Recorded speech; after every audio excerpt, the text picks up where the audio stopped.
a choice right now, between fear and love. It's just a rock.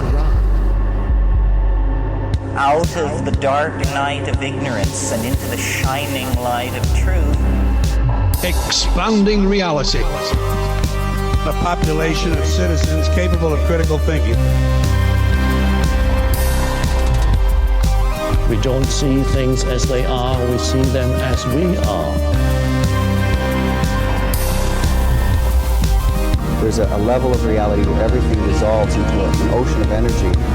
We empower our experience by insisting on our authenticity. That's very profound. Very. Expanding reality. Welcome to Expanding Reality. I am your host, Brandon Thomas. On this very special episode, guys, we brought Mark Gober back to talk about his new book, An End to Upside Down Contact, UFOs, Aliens, and Spirits, and why their ongoing interaction with human civilization matters, and it absolutely does. Now, on this episode, guys, we talk all things contact, the interdimensionals, nuts and bolts, not yet fully understood fractals of consciousness, ancient accounts, phantom pregnancies, for Christ's sake, past lives, and of course psychedelics. It's incredible, absolutely mind-blowing conversation. So all the ways to find Mark Gober and his incredible work, guys, one of my favorite authors of all time, is going to be located down in the show notes. Make sure that y'all check that out.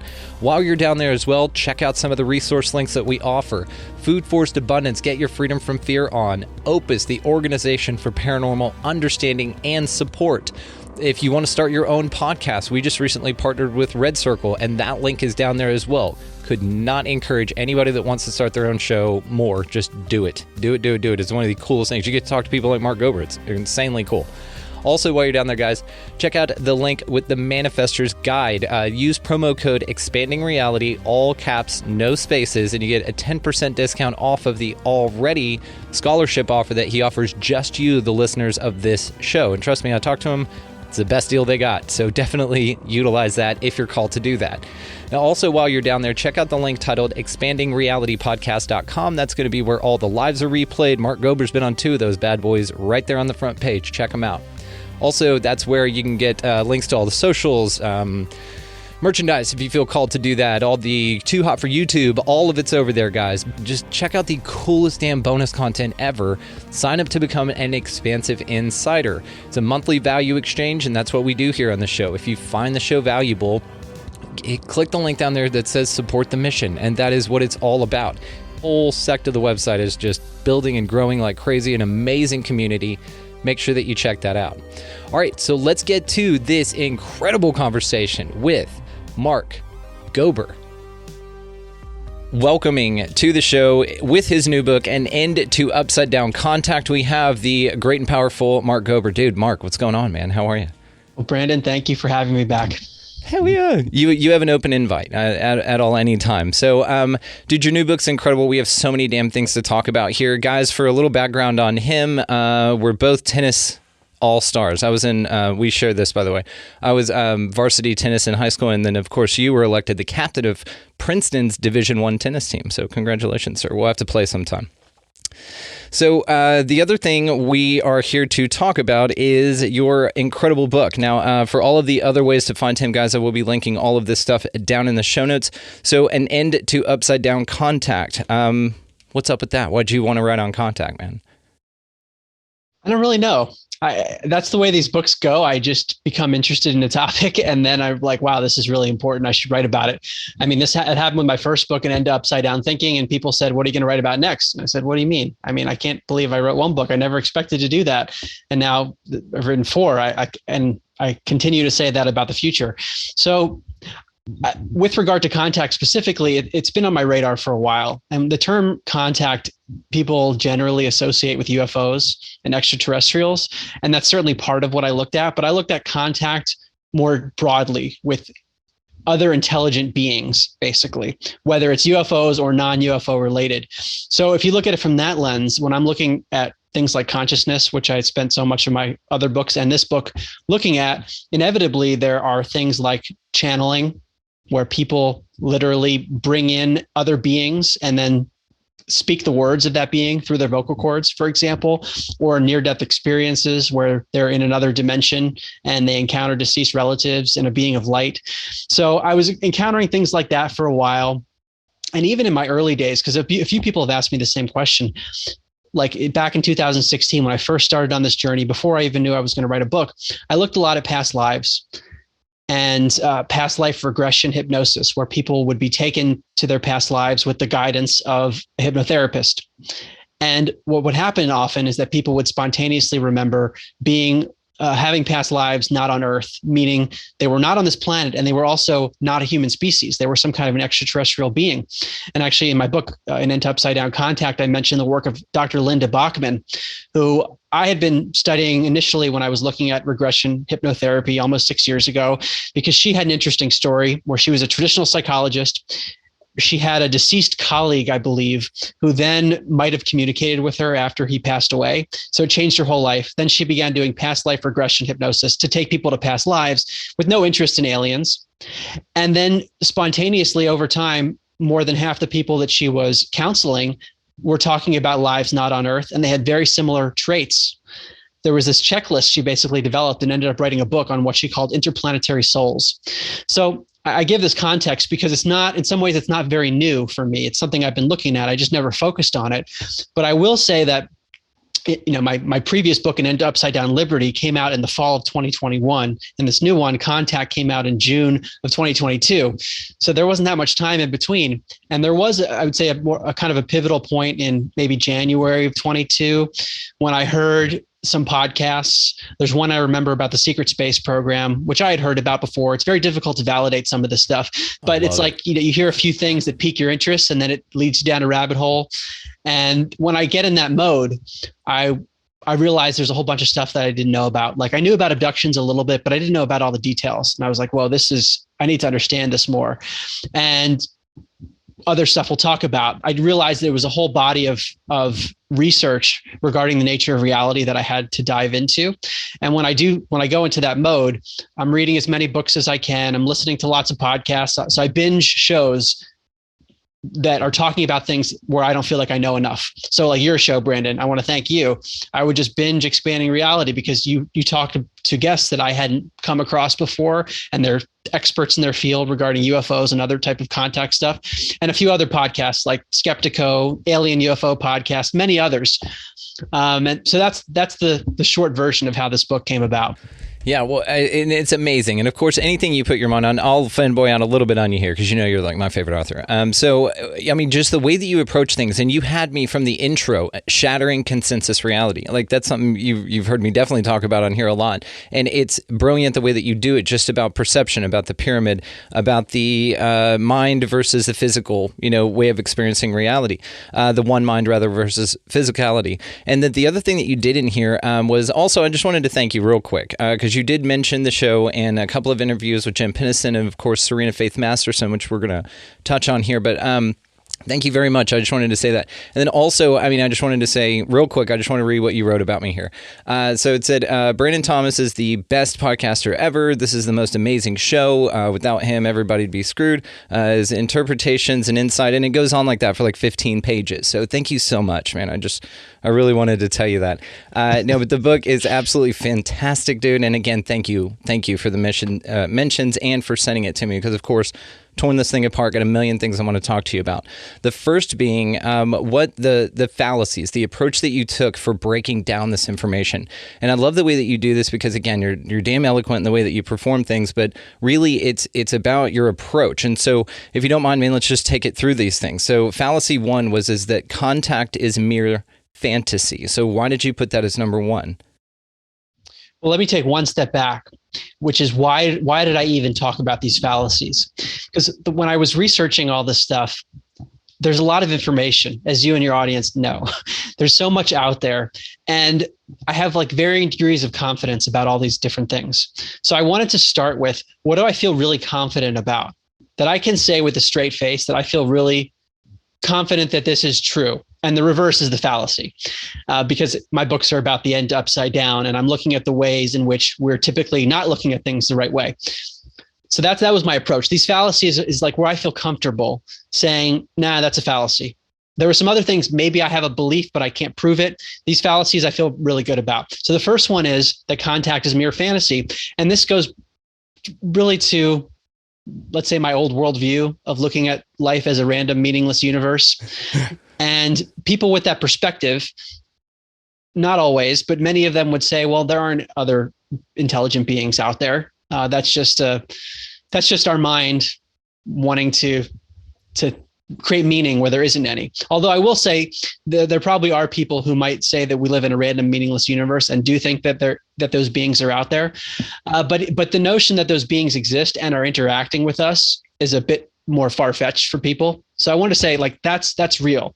And for your audience, many people probably take that for granted, but for a lot of people, that's a big deal, that we're not the top of the food chain and these beings are interacting with us. So in the book, I wanted to establish that is not true, that contact is fantasy. That's a fallacy. Agreed. And I'm so grateful that you did. And yes, it is funny. I had on Fantastic Planet. Have you ever seen that from 73? No. It's the animated French film. It's like they're talking in French, but anyway, it's blue avians. It's all animated, right? So it's 70s animation, and the humans are the pets, or they're like these little small, they call them orms or something like that. Anyway, so they're these tiny little things, but the aliens themselves are these gigantic things that live much longer than us, and they're blue with red eyes. So they kind of remind us of like avians or of jinn or something like that. And the mythology is that those are the things actually running the show here. And so your point about us not being the top of the food chain, yeah, that's something that we have a real tough time kind of swallowing, especially us here in America, right? Because we can just drop a nuke on them. And so again, I'm grateful that you established this, and it's wonderful just to, like you said, point out that a lot of folks would take that for granted, because you're right. To us, it's just like, yeah, duh, Now, fallacy 2, contact is an entirely physical phenomena. So why that one? Yeah. Because so let's say you accept that contact is real and they're UFOs or whatever else people believe. What I found in my research is that there seems to be a divide within the contact community of people who just want to look at nuts and bolts, the physicality of the craft, which is very important too. But there's a whole other element. And if you just focus on the nuts and bolts, to me, you're missing the greater phenomenon. So I wanted to establish that in the book, that there is an element of consciousness, a multidimensionality to this, which also ties into my prior work about consciousness. So that was a nice synergy there. But I wanted to make that clear. It's not just about the physical thing that someone might see in the sky. It's much more complex and it's difficult to understand. It really is. And I love, though, again, your approach to this, because we do look at it here on the show. Absolutely. This is the expanding reality model. Again, thank you for your kind words and being a listener. But this is what we do. We take in all of the information. Let's just talk about it, because it's very important not to get so focused. But I love the people that get so focused, because they're very necessary, because those are the guys that we go look at, guys and gals, and we say, you know what, you've done a ton of research on this. What have y'all found so far? What's new in your world? What do you have new to contribute to the conversation? And so this idea, though, that it is entirely physical and that these nuts and bolts craft, this is something that I waved bye-bye to quite a while ago. And that, not that it's not exclusively possible, or that's one possibility, but it's not, like you said, entirely physical, which brings in the interdimensional or the ultra-dimensional beings, as Hal Puthoff just put it in his new paper, which again you cover remote viewing very well in your book here. So let's move on to fallacy number 3. So contact involves exclusively malevolent intelligences who want to abuse and or enslave humanity. Now, this is the big one. This is, from all of our movies and conditioning, what have we done? They've landed, they've never been helpful, we need to shoot them, and it's usually a big to-do. So this is one of the interesting points, and I'm grateful that you put it ahead of the one after it. So why malevolent? Yeah, because exactly what you said. I have come across opinions that these beings are all demonic, almost like it's a monolithic thing. And that's another idea that I think throughout the book, it's implied that I'm not describing something monolithic. I'm talking about something that seems to be multi-species, probably multidimensional, and incredibly diverse. So to just pin and say these are all evil, that's a dangerous thing to do if we want to really understand the phenomenon. And the next fallacy is they're not all benevolent either. And so it's a spectrum that I continue to come across in my research, and I would see certain people get stuck in one or the other, when in reality it's both and just incredible diversity.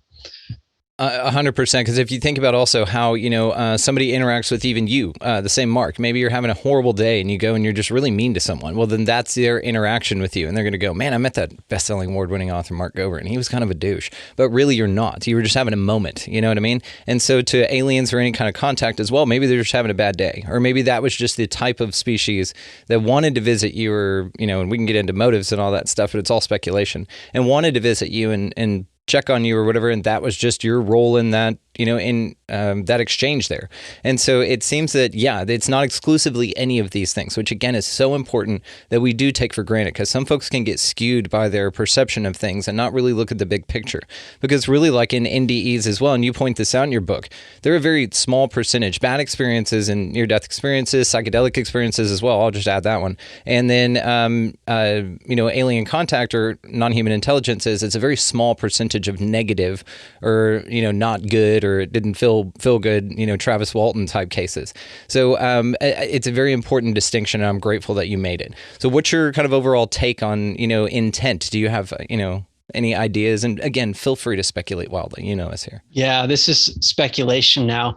And the intent, this is my guess, varies by the species, and maybe within the species, like with human beings, there's a big spectrum of what you might call psychopathic versus saintly. Yeah. We might probably have that within species. So absolutely. You might have extremes of some beings who are like angelic, who really they're all unconditional love, and they're here to help us and help us evolve. And then you have others that do want to enslave. Now, the way in which those beings interact with our world and what the percentages are and their relative influence, I really don't know.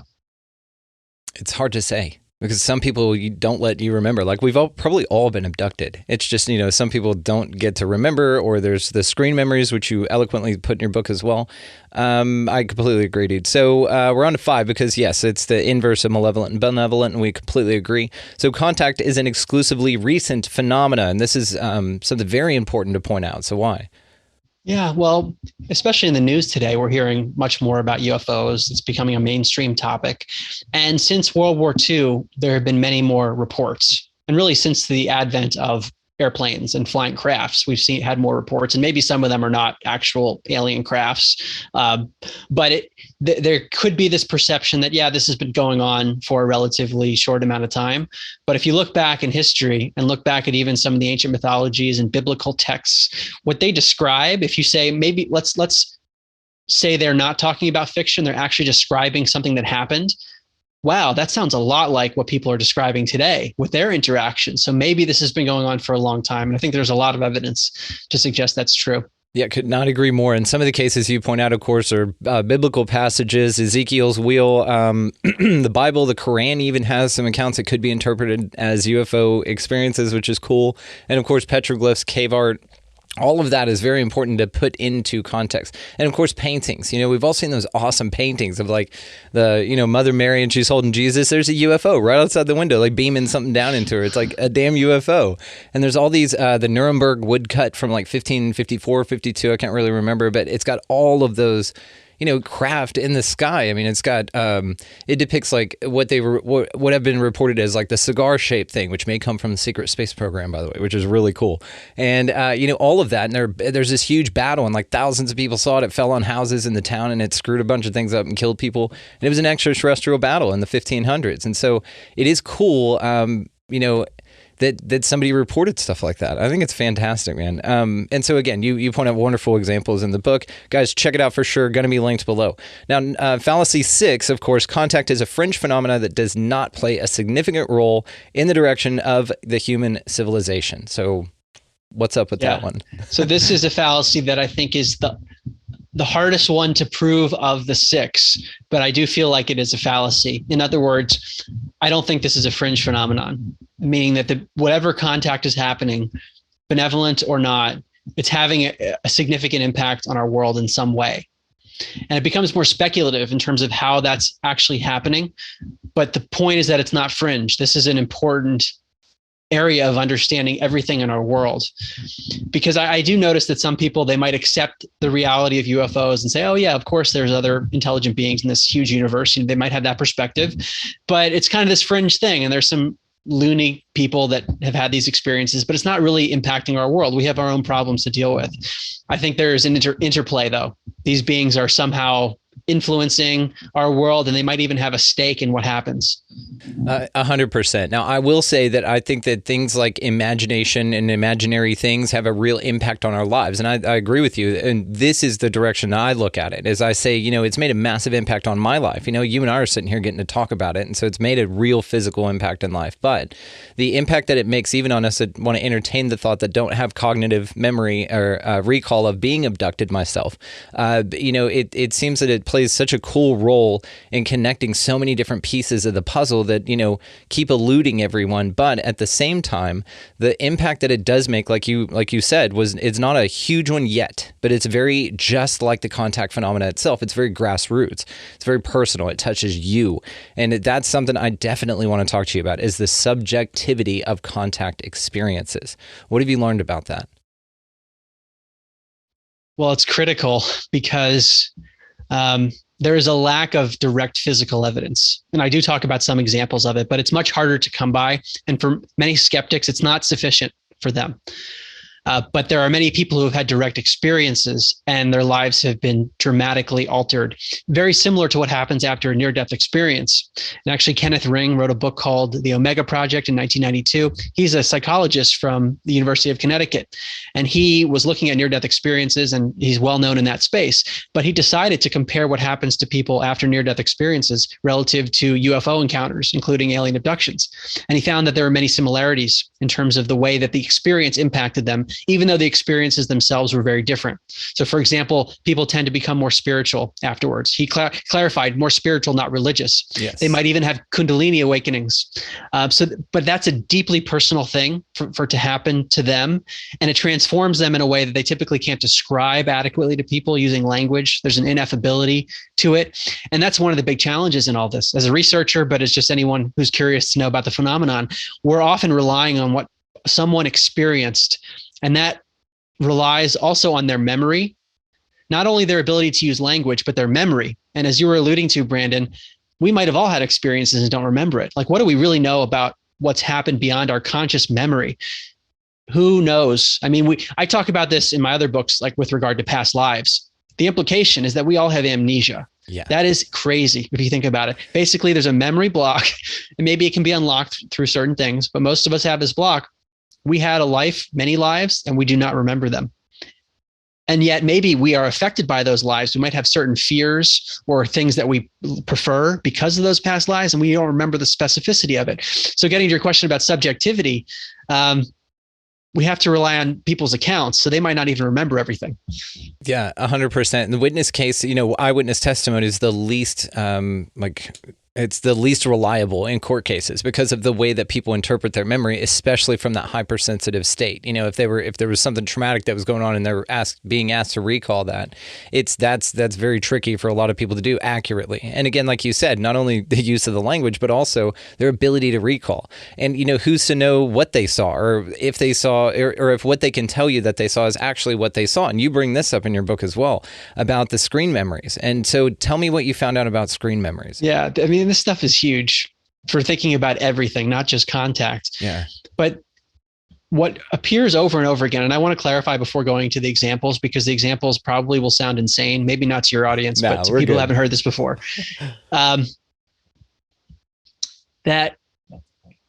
These beings basically can appear in different forms to people. That's what seems to be happening. And it's not just one case of this. Otherwise, I probably wouldn't have talked about it. This is reported over and over again. And the ways in which they manifest, there's consistency. So these beings will often appear as owls or deer or raccoons. Mike Clellan is famous for having studied these owl accounts. And what he says is that, people will remember that they encountered an owl on the road, for example, and then they'll have missing time. Meaning they come back to their consciousness and a few hours have passed and they don't know what happened. So they still think it was an owl, but maybe they go under hypnosis, which in some cases unlocks memories. And the hypnotherapist will say, I want you to go up to that owl and just see what you remember while the person's in a relaxed state. And they'll go up to the owl and they realize, wait a second, this is not an owl. This is a gray alien. And it happens repeatedly. Wild, yeah.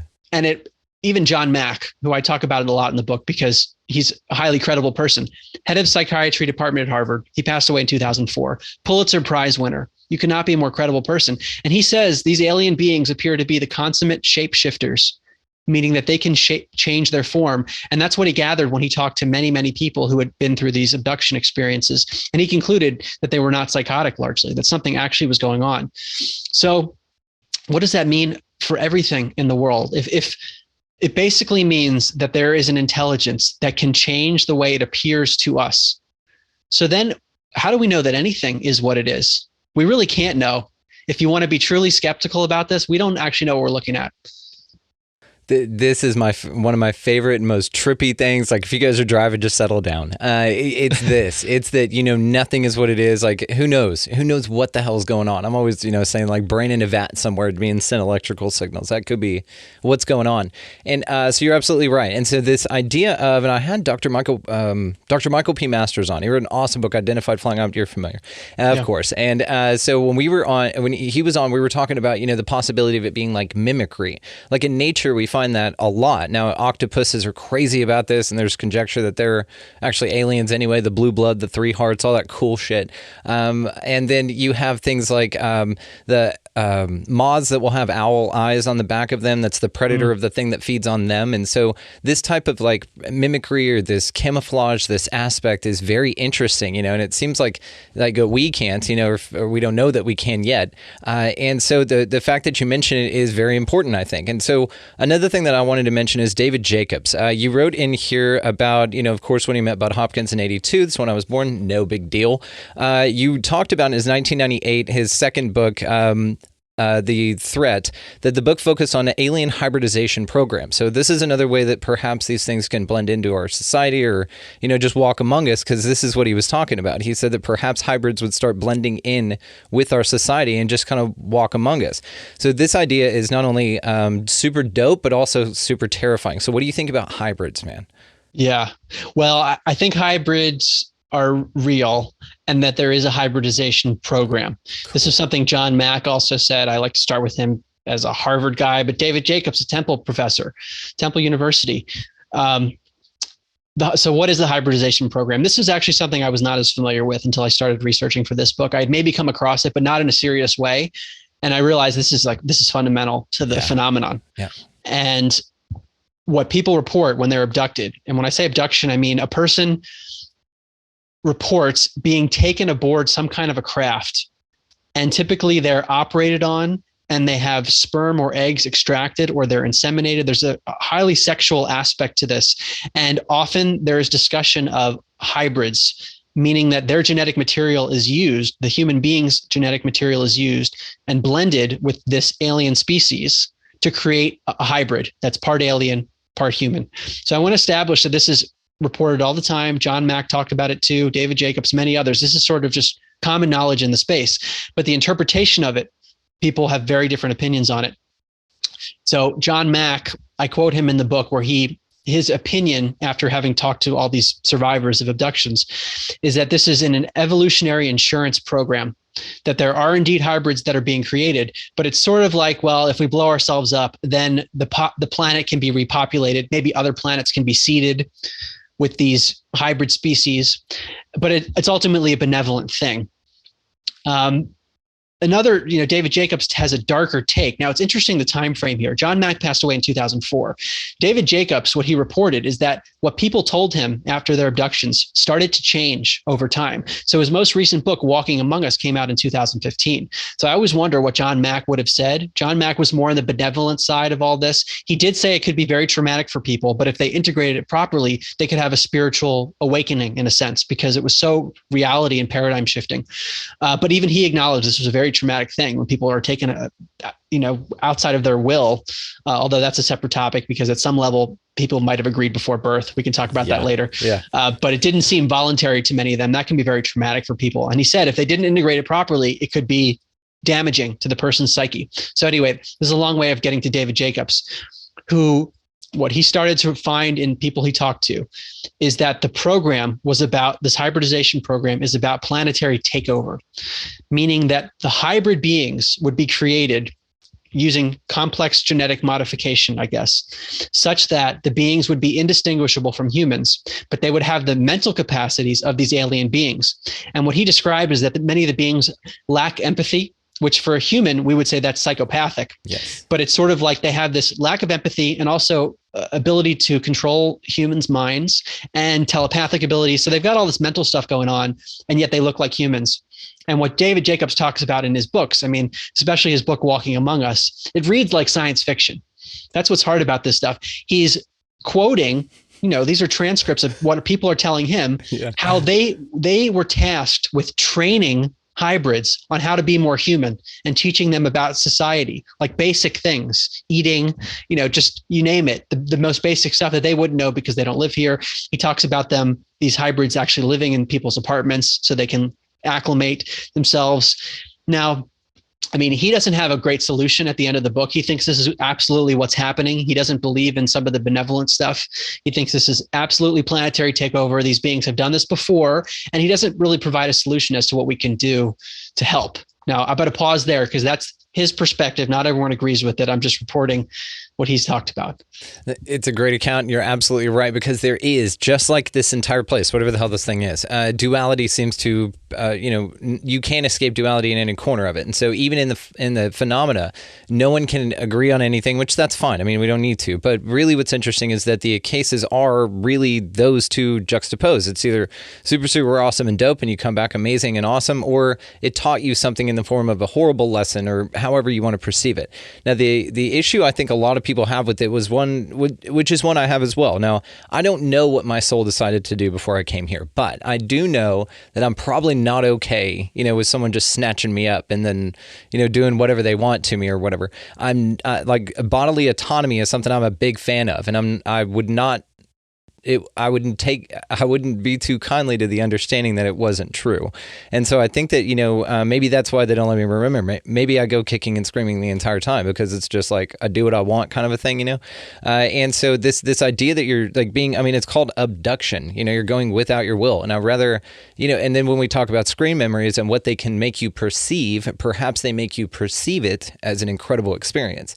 And perhaps it's something horrible for everyone all the time. If they're that capable of hijacking the way they appear to you, of course they could do that as well. Now, the hybrids are an interesting one, man, because yes, this is paramount in the subject, and it's interesting for a few reasons. So if you say that something's a shapeshifter and something's of this world and not from it, kind of a thing, then perhaps one of the speculative ideas is that they're breeding here because they're more of an AI, or they're more of a ethereal, higher level being, and they need to get in a human body or come down to this vibration or this density, and that can be on a very physical level. It doesn't have to be anything woo-woo. And that's how they're able to operate here, even with like gravity and shit. Maybe they just can't walk around here because it's just too dense. Their avatar doesn't work here. And this would be a great way to integrate your species in and, yeah, man, take over. And it's crazy. Or maybe, what's something beneficial that hybrids are doing? What's like, something positive, a positive spin we can put on it? One of the reports, and I'm thinking of what Mary Rodwell has said, is that there can be an exchange where human beings agree, whether pre-birth or explicitly in this life, to give their genetic material in exchange for health or maybe spiritual development. I think things along those lines, where there's actually an agreement, there's a trade-off that's made. So whatever these beings want to use hybrids for, maybe it's interplanetary seeding, or maybe it's who knows what else, maybe something for their species to integrate with the humans, might have something that they want. That might be part of it, but that the human being gets something out of the exchange too. Yeah. Have you looked into, I'm sure you came across this in your research, like the, I guess, alleged agreement that Eisenhower had called the Grenada Treaty, where he alleged, have you heard about this at all? Yeah, I have. What do you think? I've come across a lot of this stuff. I really don't know for sure. Just for the audience, before we go into it, it's allegedly where Eisenhower met with some extraterrestrials. There's actually some missing time where he said he went to a dentist, but the dentist's wife said that never happened and all this weird stuff. So anyway, where he was flown out to Area 51, he allegedly met with aliens. There's another account that says that he was actually doing it in Antarctica, New Schwabenland, which is super cool, and that goes a whole nother way. But basically that he met with aliens. They said, hey, dude, we're going to be jacking y'all's people every now and then, and we're going to do it as much as they want. allegedly he said, actually, just take a few and y'all keep a list, which is hilarious. Like they're sitting there writing people's names down and shit. And y'all keep a list of who you snatch up and then let us know. And then we're going to get your like fiber optics and microchips and all this stuff. So this is the like short version of that story, but it's all conjecture and we, you know, who knows about this kind of stuff. But and then also the zones is the national forest. That's where, or national parks. That's where they can scoop people up. And so that ties into the 411 phenomena where there's so many people that go missing in national forests. And that's a whole nother thing. So now that you're set up, go for it. What do you think? This holiday season, you might be looking for nutritious, convenient meals to keep you energized on jam-packed days. Factor, America's #1 ready-to-eat meal delivery service, can help you fuel up for brekkie, lunch, or dinner with chef-prepared, dietitian-approved, ready-to-eat meals delivered straight to your door. They just drop them at your door, people. You'll save time and eat well. You'll stay on track with your healthy lifestyle while taking all of your holiday to-dos in stride with good meals in the tum-tum. If you're too busy with all this stuff, these meals are easy to get done. They taste great. All you've got to do is head over to factormeals.com/expandingreality50 and use code expandingreality50 to get 50% off. That's code expandingreality50 at factormeals.com/expandingreality50 to get 50% off. It's possible. It's just really hard to prove with some of this stuff. Like it's completely conceivable that if these beings exist, if you accept all these other things we're talking about, why wouldn't they want to go to the most powerful people and be able to have these sorts of negotiations? So I'm going to leave it there because I don't really feel it qualified to say much else. I'm going to say your book, An End to Upside Down Liberty, it could have just been that they're all AI, or they're all hybrids, actually. That's why they contacted high-level government. They got in there and they've replaced everybody with hybrids, and that's why things are going to shit, is because of that. And then end of book, but your book's amazing. So another thing that you mentioned in here were miracle healings. So you talked exclusively, and I'm grateful that you brought Preston Dennett into this work because he is so phenomenal, such an underrated dude. And of course, The Healing Power of UFOs details 309 cases since 1914. So what did you find when looking into that? Yeah, well, with a lot of this stuff, I like to see many cases. And if it's happening over and over again, I start to become more interested. So when there are these accumulations of similar things happening like that, I thought that was a really excellent work because could I validate every single one? No. But when you put them all together, the analogy is if you put a bunch of twigs together in a bundle, it's hard to break the bundle, but you could break any individual twig. And that's the way I look at this. And he talks about all these miracle healings where people encountered the beings and they were cured of basically every kind of ailment you could imagine. Now, David Jacobs, who had this more darker take on abductions, he even acknowledged that humans have been healed by the aliens. But his perspective was that it was selfish because humans are subjects for whatever they're trying to do to help these hybrids acclimate. So they wanted their subjects to be healthy. And whatever the reason is for these miracle healings, they do appear to be happening. Yeah, it's like a false gift, you know what I mean? It's something like easy for them where they just kind of like pull a thorn out of your paw, and send you on your way, but really they track you and they do all this crazy stuff to you. What did you do any research to any connections or the high percentage of connections of contact cases to military family members? I mean, it was one of those themes that came up a lot. Yeah. I don't know the numbers on it, but there's a common theme. Yeah. And I mentioned the book Above Black by Dan Sherman, and he was in a high-level program allegedly. And what's interesting about his case is he talked about a secret program within a program that's publicly acknowledged. And he wrote that before that was validated by the documents released from Edward Snowden. So that phenomenon does exist, and we now know that, which maybe lends credibility. It's impossible to prove. But to your question, he said that his mother, when he was brought into this program, because he was already in the military, I believe, and then he was brought into a secret part of this program that he was already in. They told him that his mother had been abducted. So that he was part of some kind of a lineage, and his job, what he called it, was an intuitive communicator to communicate with some of these gray beings. And I guess you needed to have a certain type of telepathic ability. So who knows, maybe his mother's abduction related to his abilities, and that's why he was in the military. I just give that one example because it might be emblematic of something that's happening more broadly.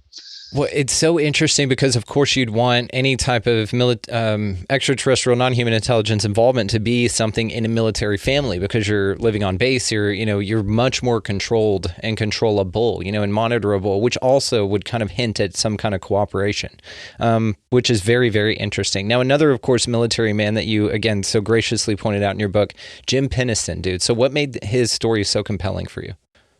Well, let me tell you the backstory, because I mentioned his interview with you, which I recommend to your listeners if you haven't gone back to listen to that. It's a fantastic interview. His case is compelling for many reasons.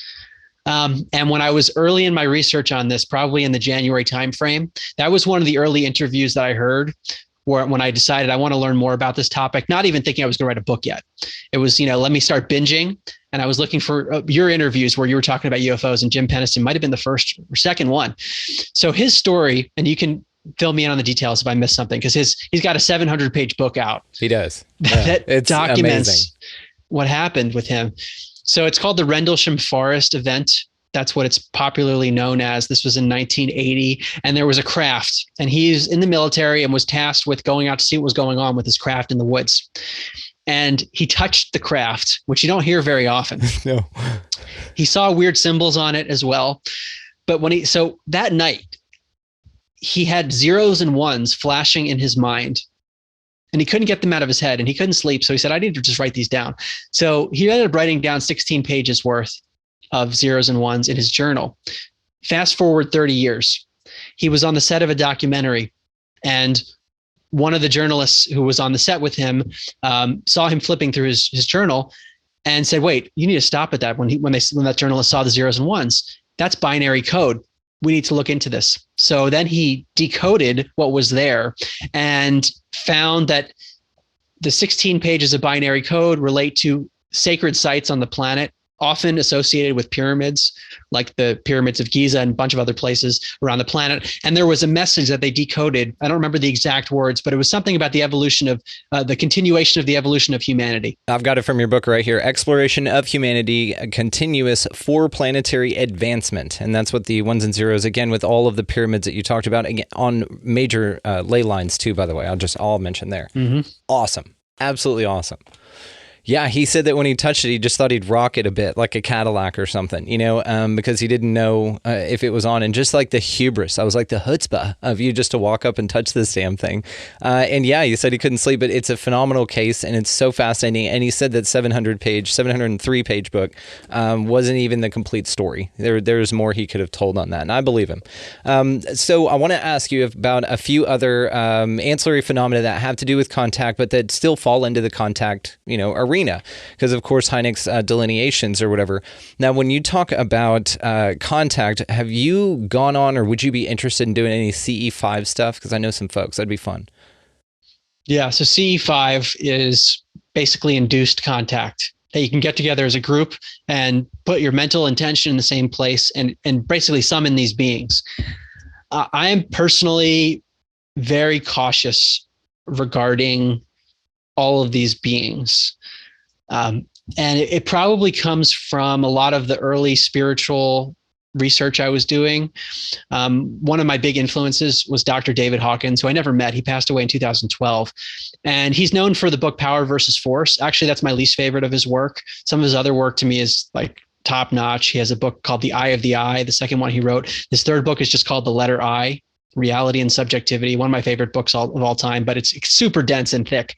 And then his last book, Letting Go, any of his books, they're all good. But he was a classically trained psychiatrist, like the top psychiatrist in New York. At the time was an atheist, and then had a spiritual awakening. And then later, after having many spiritual awakenings and reaching states of unity consciousness, he started writing books. He felt like he needed to so he left his profession, went into the woods for several years, meditating in states of bliss, and said, I need to come back to the world to try to talk to people about this. So that's the background here. He talked a lot about other beings and these other realms. And he says they absolutely exist. But number one, he considered it to be a distraction, because he's like, look, I'm teaching the path to enlightenment, and that's really the most important thing. People are going to get distracted with this other stuff. You got to work on your own stuff. So don't get distracted with it, number one. And number two, he said, you could be dealing with beings that are so far advanced. And he would always say, they've been around for eons. You don't know what you're dealing with. You could be deceived by a being that masquerades as completely benevolent, but then gets you off on the wrong track. So I'll give another example of this. In my book, An End Upside Down Living, my second one, where I talk about just approaches for living life from a spiritual lens, a woman who was channeling, so she was summoning these beings, not CE5 per se, but it's kind of similar conceptually, bringing in external beings, and they were guiding her through her life. They were helping her with life decisions. And at one point they told her she should leave her job, which she was very skeptical about. She was like, this is a big decision. She decided to do it. And it turned out to be a horrible decision. Oh. And she remembers that the beings were then laughing and they told her to kill herself. So she realized that she had been fooled by these beings. I don't know if I think they were just, in her mind that she was communicating with them metaphysically, but that was a big red flag for her. So that's kind of what David Hawkins was warning about. Now, I do think there are benevolent beings too, but like Hawkins would say this too, it's hard enough to discern what's going on the planet with physical beings. Like there's so much deception here. How can we really discern on these other levels? And so I want to clarify one thing, because like in Hawkins's work, it was more about the path to enlightenment. He didn't talk about as much about this stuff, acknowledging that there were other beings. The reason that I do think it's important to know about all this is that, like, to me, learning the truth is important, because that helps us understand our surroundings and it helps us know how to navigate life. And that's how I look at this phenomenon. I'm not as interested in actually personal contact. Like if it happens, okay. But I'm nervous about it because I don't feel like I know it well enough. And at the same time, I think this is a super important phenomenon to understand, because it can help us understand our world, our history, and everything that happens. It puts a new lens on it. Dude, absolutely. In the idea of the subjectivity of the contact phenomena, did you ever find, or have you heard of the idea that that whenever somebody gets contact, let's say by one species of alien, right? Let's say that it is just that, then you generally get contacted by that species the entire time, and it's not generally a variety. Like there's such a small percentage of cases where there's multiple races of entities that are meeting with folks, and usually it's like if you get the Pleiadians, you get the Pleiadians forever, almost like they adopt you. Like I've brought up the example before of like, when I was in third grade, we adopted a whale, you know what I mean? And so we all paid like $7 and you get to save a whale or something. So maybe you're like their whale, you're their human that they adopt, and then the Pleiadians have you the entire time. The Greys pick somebody else. So what do you think about that? Have you come across any of that? Yeah, I mean, just anecdotally, that does seem to be a theme that comes up. There's a continuity. And I'm thinking it relates also to the concept of spirit guides. John Mack talked about this in one of his cases in his book Abduction, written in 1994, where he goes through very detailed case studies of people that he talked to, both before hypnosis, they reported what they remembered, then after hypnosis. And usually there was a discrepancy, like more granularity came out, which again points to this issue of what's with our memory.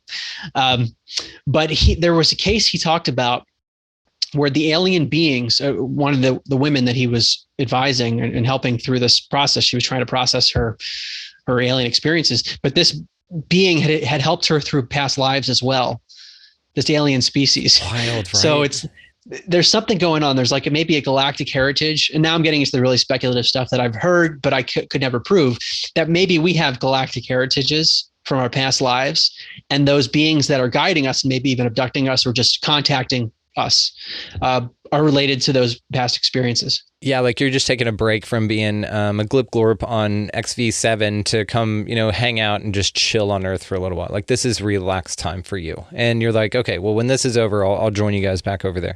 Right. It's just so, this concept is so interesting. It's convoluted. I'm like you, like I'm skeptical, of course. I mean, and I don't trust any of these damn things. But it's so interesting. It's just like, I want it to be super true and super dope. I want all of it to be true. Like that's awesome. And I want like, Kathleen Martin and I were talking about how, it's a vibrational thing, right? And so this is a question I had for you. Do you think that like you can get into the state to where you only interact with the benevolent versus the malevolent and vice versa? Like if you're in a low enough, so what are your thoughts on that? Yeah, I've heard lots of opinions about this because I've asked myself that same question. Because part of me says, are we supposed to interact with them? Should we be trying to reach out to the benevolent ones to help us? And I will say this, before I write all my books, even my first book, I sit down and I say, I'm not the author of this book. Like whatever benevolent forces exist, like I will be the physical vessel for this, but this is for the highest good.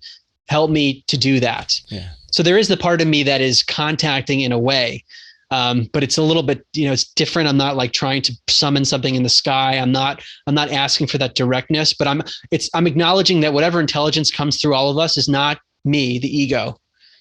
So from that perspective, there's probably benefit to it. Just so many people even talk about that, and like lots of advanced spiritual teachers will talk in that way of like they call it humility, to try to have that humility of you're not really you're the vehicle, but it's not all you. Yeah. There's something else I wanted to say. Okay. So going back to a story from David Hawkins. So part of me probably agrees. It was Kathleen Marden who said that. Yes. Okay. Probably agrees with her that when you get to a certain level, you attract in those beings, and maybe the lower vibrational beings can't come into your space as much. That's certainly plausible to me. But this is one of the most memorable stories in all my research. So David Hawkins talked about when he was in his enlightenment path, ascending to different levels. He got to the state where it was just him, where he was surrendering his attachments to everything. It was just this oneness state. And he said that a knowingness came to him, a knowingness, which, as he has described it many times, basically a non-physical intelligence came to him and said, look, you have transcended all of your personal karma. All power is yours. You beat the simulation. Yeah. Take the power. And he goes, wait a second. If I am everything, I don't need to take the power. So he rejected it. And he claims, like, who knows? I like the theme of the story. I don't know the details, but he claims he was shown other humans that did not take the bait, and others that did, that got to that high level and took the bait, and they had a horrible karmic fall where they had to basically start from the beginning. Oh. So it was what a lot of these teachers say is that your mistakes cost you a lot more as you get higher and higher. Now, I gave that example in response to your question, because if we believe what Hawkins was doing, he was at a very high level of consciousness, and yet one of those beings still came and tried to get him. He called it the Luciferic temptation, that these beings, whatever, and it's evolutionary. In some way, it's helping us because we're trying to, get to the next grade, almost like in school, trying to pass the test. But they find you where you're weak. That's one of the themes. So he was super high level, probably tapping into high level beings also. And at the same time, one of these dark beings came and tried to trick him. See, yes, because this is the idea of like the Mr. Smith and Neo, the Jesus and Satan. Like it's all like this dualistic thing. And again, even at that level, it was probably just you or that other part of you that's necessary for the balance. So this is kind of interesting because I've wanted to know for a little while, or I've asked the question, is there a level at which we escape duality and where there's just kind of some knowingness or some understanding, and you're not constantly, in fear of screwing something up, or that you're being tested or deceived, like everything wants to kill you or trick you. It's like, dude, can we just relax for a little bit? But I guess this is part of it. And, the contact phenomena seems to play a significant role in that. So I love, again, that one of the fallacies you point out that it's not, it doesn't affect the direction of human civilization, but of course it does, man, because we're talking about it. We're having an amazing time with it. And it's definitely impacted the lives of the people that I've been grateful enough to talk about their experiences with it. And I mean, it is so interesting, just the wide, varied, but then some of the connections. And so something I wanted to talk to you about is like the psychedelic experience, because this also dovetails with contact. There's contact that occurs in the psychedelic experience. So what did you find with that? Yeah. And I want to preface this answer, and also this goes back to my previous answers, with I'm giving my speculation. Like, I haven't had these personal experiences, so I really don't know. I'm trying to intellectualize based on all the information I've taken, but I don't know the rules to all this stuff. You never done mushrooms? I haven't had, Bro, get your ass out to Texas. We'll do some mushrooms. Okay, go ahead. Yeah. But so when I talk about DMT and these people encountering entities, like, I haven't directly experienced that. You know what I mean? So I'm reporting on like what Rick Strassman from the University of New Mexico is saying. And so his experiment was fascinating because in most cases, you can't get approval from the government to administer psychedelics. And DMT is one of the dimethyltryptamine, DMT for short, is naturally produced by the body. It's found in nature, but it's decomposed very quickly. So people aren't tripping all the time. But if you give it to people intravenously, you have this artificial trip. And that's what he was doing. I should also mention with ayahuasca, that is a way of keeping the DMT active in the body. So it's a plant brew where the chemicals keep the DMT alive. So people have crazy trips, but it's also associated with what people call mother ayahuasca. So this conscious being that is there guiding the process, which is also pretty interesting. Very. So long way of saying, okay, Rick Strassman giving people intravenous DMT, and people were regularly encountering beings, other intelligences. And this was not something he expected. Like he ended up actually shutting down the experiment because he wasn't expecting this to happen, and he had some ethical questions about like I'm exposing people to all these beings.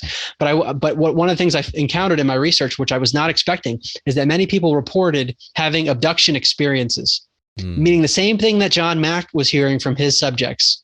People were feeling that on DMT, which gets to the second fallacy that I talk about in the book, the idea that this is not an exclusively physical phenomenon. So what's going on? Someone's being given DMT. They seem to go into another dimension of consciousness, and they feel like they're having an abduction experience with some of the same species that people report otherwise. Now, John Mack also said that in some cases, the person was physically taken, but in other cases, it didn't seem that there was a physical movement. So what is there another dimension of consciousness or dimensions in which these things are happening to people? And at some level, it is very real because it's having an effect on them.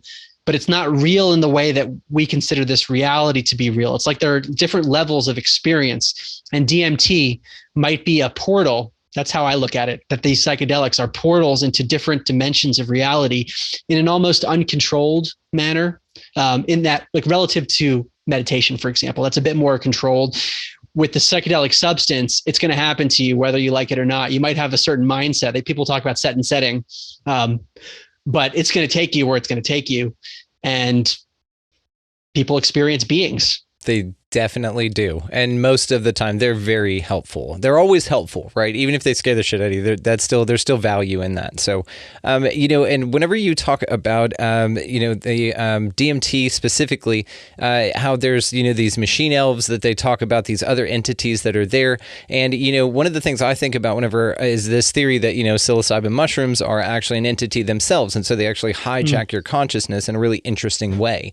Now, a lot of parallels can be drawn there. So you get a psychedelic experience, an otherworldly, very different experience with either you're scooped up by aliens or you're taking mushrooms. And then also when you come back, or come down or return to baseline, it's a very, calming experience. You realize, that you're all one, or that the world is a lot bigger, or your role in it's more important. Also, you tend to care for nature more. So what are the aliens always talking about? They're saying no more nukes, no more any of that kind of stuff. So there's so many parallels that can be drawn. And so maybe it's just another messenger for the same consciousness, I've looked at it like, it's just another representative for the same idea. It's just that's the way that some people want to be spoken to in that way. So let's do some fun ones here. What do you think about crop circles, dude? Still kind of technically contact.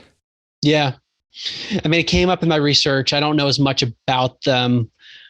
It seems very strange that such complex formations could show up. I haven't seen like that much concrete data that I can say this is 100% not man-made, but I've seen the pictures of them.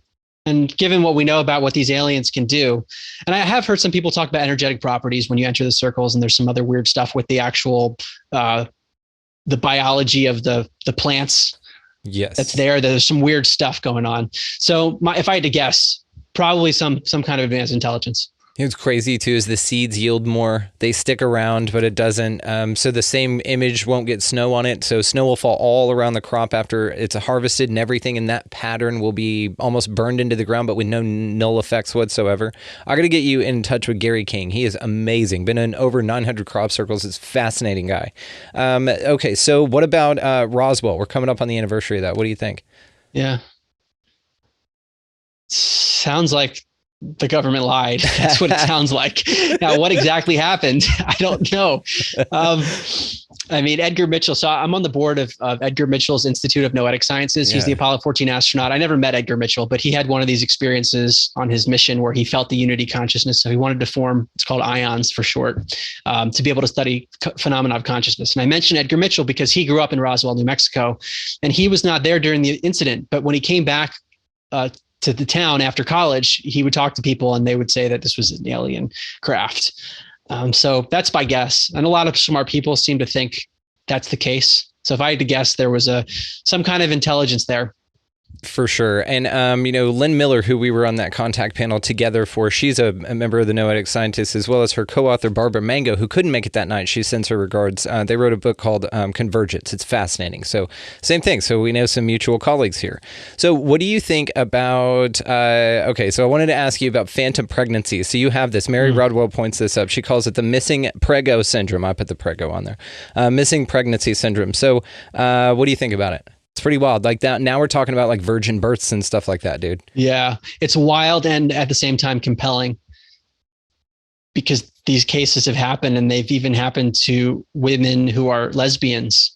So they haven't had sexual interactions with men. And one of the examples I give in the book is of a woman who's a lesbian, has a girlfriend, and she became pregnant, and her girlfriend was being supportive, but then got jealous and said, wait a second, maybe she cheated on me with a guy. Yeah. And then actually the pregnancy disappears. That's what seems to happen all the time. John Mack mentioned this as well. And what he said is that the gynecologists haven't been willing to take this extra step to say, yeah, like something bizarre is happening, that maybe this was an implanted hybrid or something, and the aliens took it. But it is commonly reported. It'd be crazy as if they needed to gestate an embryo in you just for a little bit. They're like, hey, we're going to borrow your oven. Like your neighbor, like cooking way too much food for people. She's like, I'm just going to throw some rolls in the oven real quick. I'll come right back.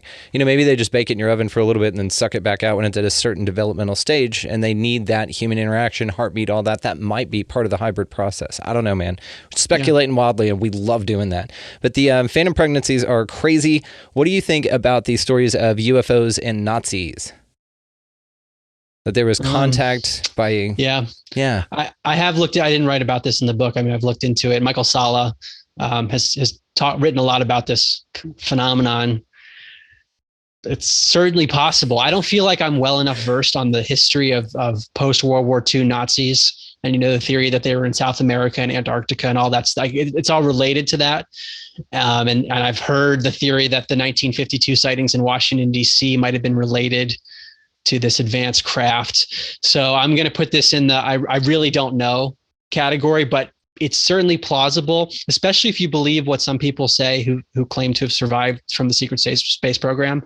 There is this notion of Nazi culture that has survived, and they're involved in these programs. So if any of that stuff's true, then to answer your question, that would be a yes, most likely. It's just really hard to nail this stuff down. I mean, with some of my other research, with psychic abilities, I can point you to all these peer-reviewed papers and be like, I feel comfortable saying for sure. Yeah. With this other stuff, I really don't know. There's a lot of compelling stuff out there, but there's also some disinformation out there. And for those reasons, I don't know exactly what's going on. Well, this is what's fun about this show, man, especially. No one's going to hold you. We know you're legit, dude. Nobody's going to hold you to, if you want to, we can even have a code word or something to where, hey, everything I say after this, don't quote me on. We're just going to have some fun with the idea. Because I'll tell you what, some rants like that has led me to some pretty cool understandings, I feel, where I'm just where are you going with this? Oh, there you are. And there's a clearing of consciousness right there. And I wouldn't have gotten there if I had not stumbled down some crazy path.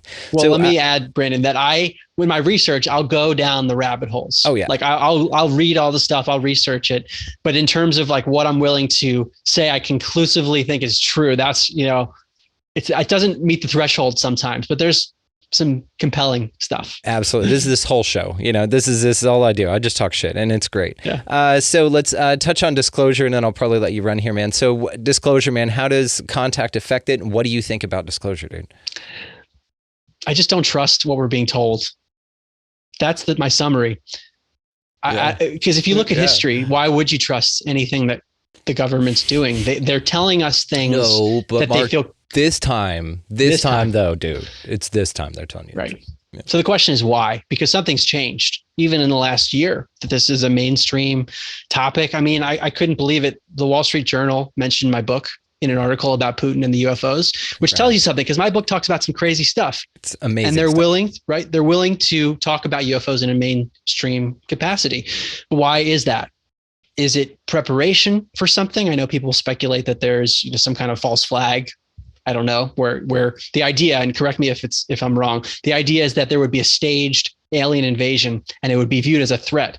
And therefore the government could say, we're here to protect you. This threat that we created, we're not going to tell you we created it, but now we're going to take away your rights and all those sorts of things. So that's one idea. Another idea that has crossed my mind is that maybe the government knows that there's enough information out there for grassroots knowledge to become more widespread.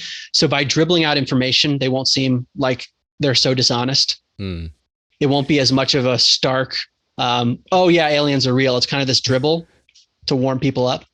What do you think? I think that some people say that they've been doing this in the form of predictive programming since the early forms of the movies. And Robbie Graham wrote an awesome book, Silver Screen Saucers, and it's all about this idea that the government control of the narrative of non-human intelligence or whatever is in TV and movies from the 50s on. And then they kind of lightened up when Michael Bay would say, "Hey, we're going to put the U.S. military in our movie, but we're going to kill the aliens." And so they could put a bunch of truth in there or whatever. Even when Spielberg wanted to do Close Encounters of the Third Kind, he reached out to the military and to NASA for resources, right?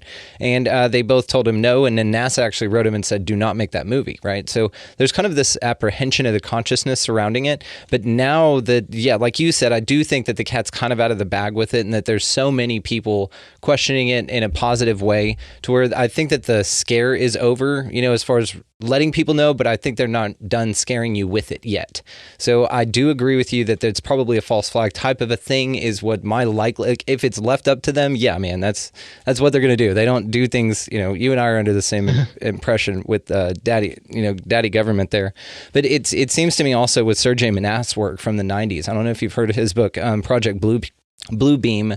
He died under very mysterious circumstances after reporting that information, and it's all about this idea of these 7D holograms. This is back in the mid-90s, talking about sky-to-skull technology, 7D holograms, all things, by the way, that have been declassified along the way. And you can see 7D holograms now, and they're doing this stuff. Also, these weird sounds in the sky could be the testing of this kind of thing. Whenever I see the government like you say, hey, this is UFOs, here they are, here's aliens, then I'm just like, okay, how are they going to co-opt it? And so I wasn't excited about it like everybody else. I was just like, shit, okay, Project Blue beaming it up. And it's just it's a really interesting thing when you really look at it, man. But like you, I don't trust it. And so hopefully they have some cool fireworks, if they've been flying craft around and they've had a bunch of reverse engineered alien technology or whatever, and they've got those craft, those TR-3B allegedly and all of those, then hopefully we get a cool show out of the deal. I don't know. I mean, even Von Braun on his deathbed said that would be the last card, was the alien invasion card. And so now that they're putting it in your mind, makes me think it's some endgame shit. Democracy's last, 250 years? We're on 247? I don't know, dude. I mean, who knows? Ronald Reagan said it.